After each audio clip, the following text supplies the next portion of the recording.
तो दोस्तों, जब भी हम एक नया फ़ोन ख़रीदने जाते हैं तो हम में से ज़्यादातर यूज़र्स क्या करते हैं कि या तो वो सेल्फ़ी कैमरा देखते हैं या बैटरी देखते हैं या डिज़ाइन देखते हैं और फ़ोन को परचेज़ कर लेते हैं।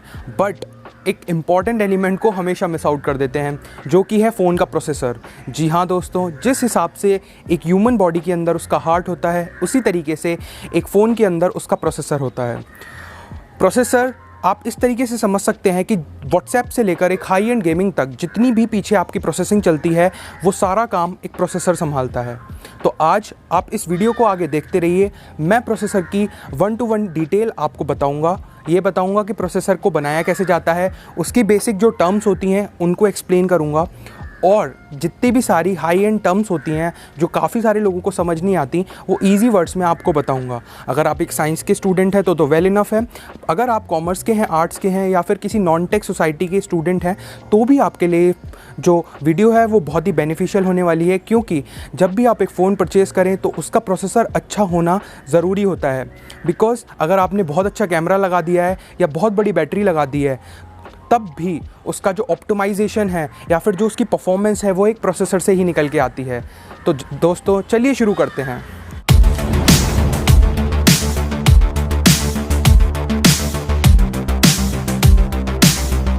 तो दोस्तों, प्रोसेसर को समझने के लिए आपको सबसे पहले कंप्यूटर की वर्किंग को समझना होगा। अब कंप्यूटर बेसिकली हमारी जो कॉमन लैंग्वेज होती है उसको तो समझता नहीं है, वो समझता है कंप्यूटर लैंग्वेज को, जो होती है बाइनरी लैंग्वेज। अब वो वर्क करती है 1 और 0 के फॉर्म में, यानी कि 1 का मतलब होता है हाई वोल्टेज और 0 का मतलब होता है लो वोल्टेज। तो आप जब भी अपने कीबोर्ड पे या माउस पे कोई भी बटन को प्रेस करते हैं तो उसमें एक फॉर्म ऑफ बाइनरी डिजिट होती है, वो जाती है सर्किट के थ्रू, और हाइज़ और लोज़ जो होते हैं वो आपका प्रोसेसर प्रोसेस करता है। तो अब बात करते हैं कि प्रोसेसर होता क्या है। तो बेसिकली ये होती है एक सिलिकॉन की चिप। अब एक सिलिकॉन की छोटी सी परत लेते हैं हम, उसके ऊपर हम एक सर्किट को डिज़ाइन करते हैं।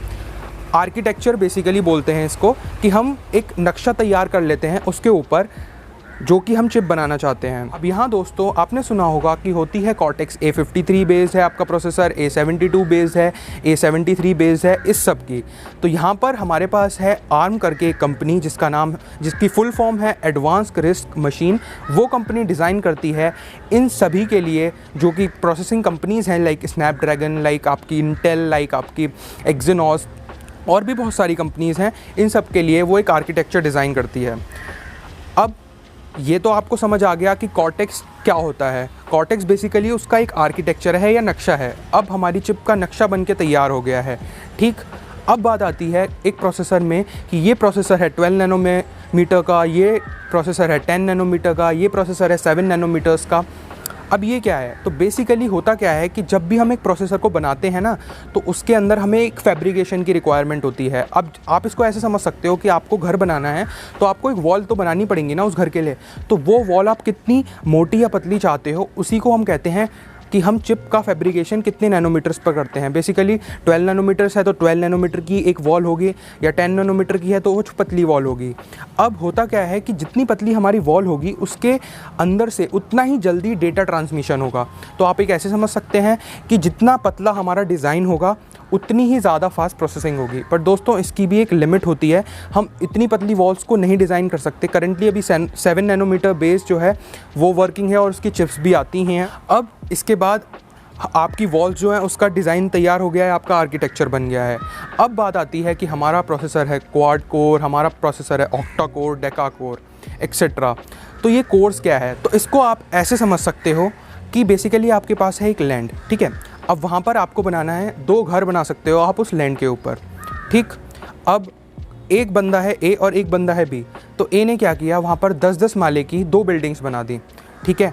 और वहाँ से वो 20 घर हैं उससे रेंट ले रहा है। और जो बंदा जो B है वो क्या करता है, वो बनाता है 2 अलग अलग घर, और वो 2 घरों से रेंट लेता है। अब ज़्यादा अच्छा आउटपुट कहाँ पर आएगा, तो जेन्युइन बात है दोस्तों कि ज़्यादा अच्छा आउटपुट आपको मिलेगा जब आप 20 घरों से रेंट लोगे। उसी तरीके से एक कोर्स होते हैं। तो होता क्या है कि बेसिकली एक बिल्डिंग के ब्लॉक्स होते हैं, ठीक है। कि अगर आपका प्रोसेसर क्वाड कोर है तो बेसिकली 4 उसके अंदर बिल्डिंग ब्लॉक्स समझ लीजिए कि 4 बिल्डिंग के फ्लोर्स हैं, ऐसे समझ लीजिए, ठीक है। तो इससे क्या होता है, आप टास्क असाइन कर सकते हैं कि जब भी आपको कुछ काम करना है तो ये वाला प्रोसेसर पे इस वाली बेस पे काम हो सकता है। तो इसमें से कुछ कोर्स होती हैं हाई पावर्ड कोर्स और कुछ कोर्स होती हैं लो पावर्ड कोर्स। अब होता क्या है कि जब भी आप एक हाई एंड गेमिंग करते हैं, वीडियो एडिटिंग करते हैं या जो भी ऐसा काम करते हैं जिसके अंदर बहुत ही हाई पावर रिक्वायर्ड होती है, तो हमारी हाई पावर कोर्स को वो काम दे दिया जाता है। और जो भी थोड़े लो काम होते हैं, जो भी लो पावर्ड होते हैं, उनका काम में आती है हमारी लो पावर्ड कोर्स। ठीक, अब इसको बेसिक और अगर समझना हो, अंडरस्टैंडिंग करनी हो, तो आप ऐसे समझ सकते हैं कि अगर एक बंदा है, उसके हम 8 हाथ कर दें या फिर 4 हाथ कर दें, ठीक है, तो वो एक टाइम में काफ़ी सारे काम कर सकता है।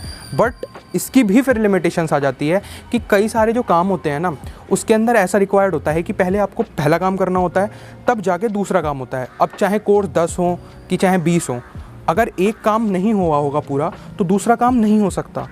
तो यहाँ पर भी लिमिटेशंस आ जाती हैं। दोस्तों, इसके बाद बात आती है क्लॉक स्पीड की। तो आपने सुना होगा कि जो प्रोसेसर होता है उसकी क्लॉक स्पीड होती है बेसिकली कि 2.3 गीगाहर्ट्ज़ का क्लॉक स्पीड है या 3 गीगाहर्ट्ज़ का क्लॉक स्पीड है या फिर मेगाहर्ट्ज़ का क्लॉक स्पीड है। अब ये क्लॉक स्पीड है क्या? बेसिकली जब भी ये जो मैंने आपको हाइज़ और लोज़ बताया था, तो उसका कितना रेट ट्रांसमिशन हो रहा है 1 सेकंड में, उसे हम क्लॉक स्पीड कहते हैं। कहने का मतलब है, अगर आपका प्रोसेसर है 2 गीगाहर्ट्ज़ का, तो उसके अंदर जो हाइज़ और लोज़ हो रहे हैं वो हो रहे हैं 2 बिलियन बार 1 सेकंड के अंदर। ओके, तो होता क्या है कि जिस भी टास्क को, सपोज़ करो एक टास्क को 50 अप्स और डाउन्स की ज़रूरत है, मतलब हाई वोल्टेज और लो वोल्टेज 50 चाहिए, तो जो क्लॉक स्पीड है अगर वो 2 बिलियन टाइम्स, ठीक है, होती है 1 सेकंड में, तो वो उस टास्क को असाइन हो जाएगी और वो टास्क पूरा हो जाएगा।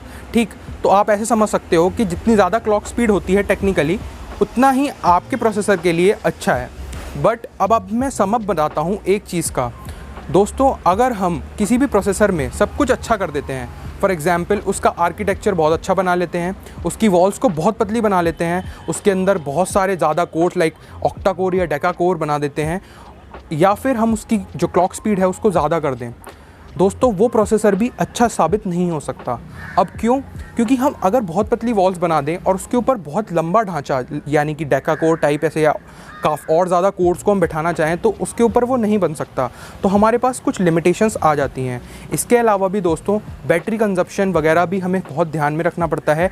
अगर हमने इतनी ज़्यादा हाई पावर्ड या फिर इतनी ज़्यादा क्लॉक स्पीड कर दी, तो वो बैटरी भी ज़्यादा खाएगी। अब खुद सोच के देखो कि अगर आपके पास एक बहुत ही पावरफुल फ़ोन है बट वो सिर्फ 2 घंटे लास्ट करता है, तो उसका भी कोई मतलब नहीं है। बात यह आती है कि आप एक अच्छे प्रोसेसर को एक बेकार प्रोसेसर से कैसे डिफरेंशिएट करेंगे।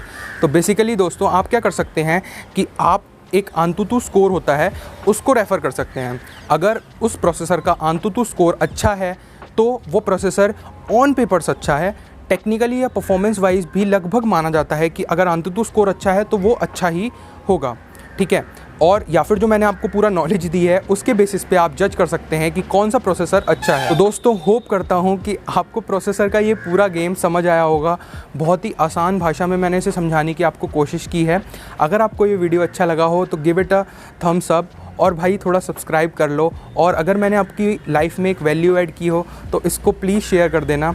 ऐसे ही thank you, bye bye, take care.